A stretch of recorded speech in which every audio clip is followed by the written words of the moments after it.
E aí, povo, beleza com vocês? Aqui é o Dani e eu vou resolver agora o exercício 5 do simulado da Unicamp, ciclo 2. Esse aqui é um exercício do segundo dia, beleza? Bom, o enunciado do exercício dá uma função pra gente, que é essa que eu escrevi aqui, módulo de x menos 1 menos o módulo de x menos 3, que é definida para todo o número real, né, para todo x real. No item A, ele pede para a gente desenhar o gráfico dessa função com o x no intervalo de 0 a 4. Então ele não quer a função toda, ele só quer esse pedacinho. E aí no item B, ele quer que a gente resolva f de x igual a raiz de x menos 3. Beleza? Então vamos um de cada vez, porque vocês vão perceber que resolvendo o item A, o item B vai ficar muito mais fácil. Bom, a gente tem a função aqui, certo? E aí, por ser uma função com módulo, o que a gente tem que fazer normalmente é a gente vai pegar o que tem dentro de cada módulo, certo? No caso, o x-1 e o x-3, e a gente vai ver quando isso troca de sinal, né? Porque como a gente precisa saber se o que está dentro do módulo é positivo ou negativo para ver o sinal trocando ou não, então a gente tem que ver. Normalmente o mais fácil é ver quando esse termo, né, o que está aí dentro, é igual a zero, e aí depois separa antes disso e depois. Então a gente tem aqui o que eu chamei de 1, é o do primeiro módulo, x menos 1 igual a zero, então x igual a 1 é o nosso ponto de troca de sinal. E aí, para o segundo módulo, a gente tem o x valendo 3 para o nosso ponto de troca de sinal. Então, se a gente pegar a reta real, a gente tem três intervalos definidos. O A como tudo antes do 1, o B do intervalo de 1 a 3 e o C, o intervalo depois do 3. Por que esses intervalos? Porque são exatamente nesses pontos que a gente tem trocas e que aí os módulos vão se comportar de formas diferentes. Então, o que, que acontece? Se eu pego algum número que está no intervalo A, eu sei que os dois módulos, os valores lá dentro vão ficar negativos, certo? Aí eu posso substituir um valor, se eu estou com dúvida e tal, por exemplo, 0, menos 1. Se eu colocar o 0 aqui, vai ficar menos 1, né? Se eu colocar o 0 aqui, vai ficar menos 3, então dá para ver que realmente a gente está pegando valores, né? E está pegando um intervalo que vai deixar os dois resultados negativos. E aí, para resolver isso, para poder tirar o módulo, a gente precisa trocar o sinal. Então eu troquei o sinal aqui, colocando menos aqui na frente e aqui na frente. Tudo bem? Só ficou com bastante, né, colchetes, parênteses e tal, porque já tinha um menos ali, é para não confundir qual menos é da onde. Mas, basicamente, resolvendo isso, né, troca o sinal aqui, e aí esses aqui, um sinal mata o outro, então o x menos 3 mantém do jeito que está, a gente chega em menos 2. Então, o que isso quer dizer? Que não importa o valor que eu pegar aqui antes do 1, na hora que eu substituir na equação, a equação vai dar menos 2. No intervalo B, que é ali do 1 ao 3, o que acontece? O primeiro módulo ele vai ficar positivo. Então, ele não vai precisar trocar o sinal, por isso que aparece o x-1 direto aqui. Mas o segundo módulo ainda está na parte negativa dele, né? Então, ele continua tendo que trocar o sinal, o que vai dar, né, no momento que a gente fizer todos os distributivos e arrumar certinho, a gente vai chegar em 2x menos 4. Então, é um pedaço de uma equação de reta aí. Beleza? E aí, no 3, né, na frente do 3, né, que é o intervalo C, os dois módulos vão estar já na sua parte positiva, né? Lembrando que isso aqui eu sei porque tanto o x-1 como o x-3 são retas crescentes, né? Então, para frente da raiz a gente tem positivo e para trás é negativo.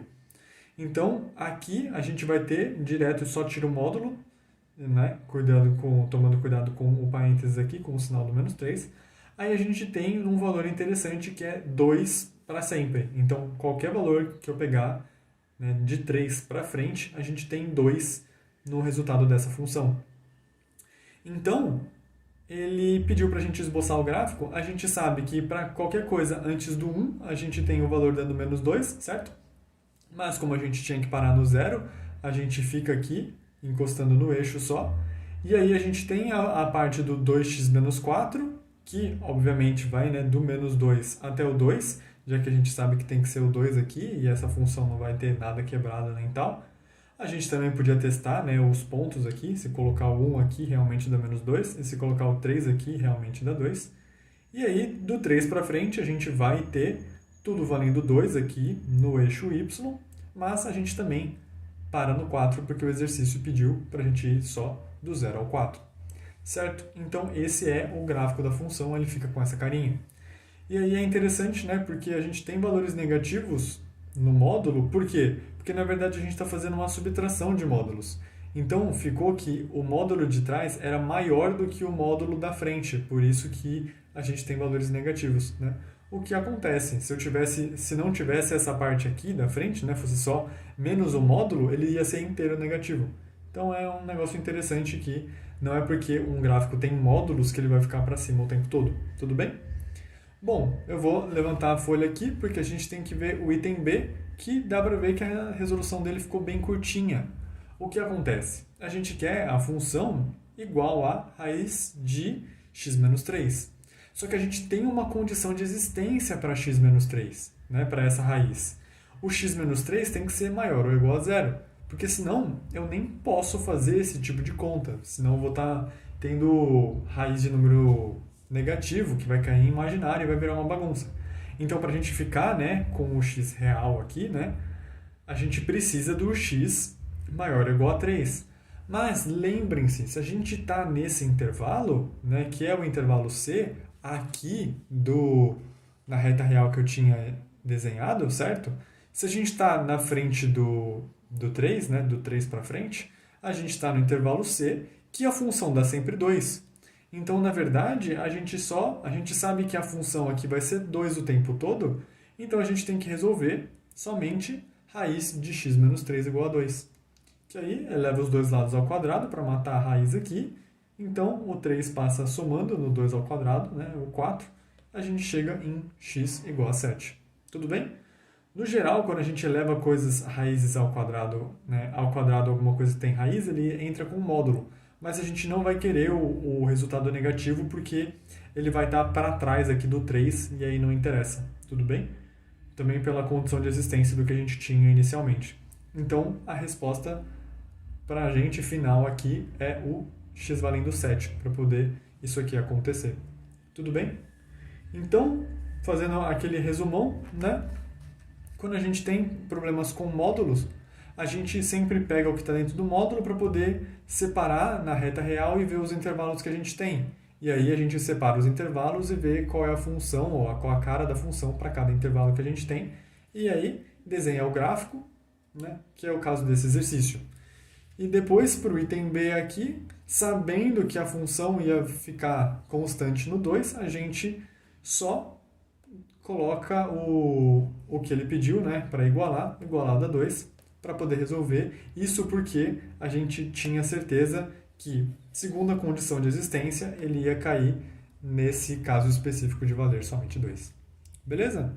O vídeo ficou comprido, mas é que a gente já revisou bastante coisa, né? Viu módulo, viu função aqui, lembrou condições de existência, coisas do tipo. Mas que aí eu acho que assim fica bem claro, tiramos dúvida de tudo. Beleza? Então é isso, eu encerro por aqui. Espero que o exercício tenha ficado claro e até os próximos.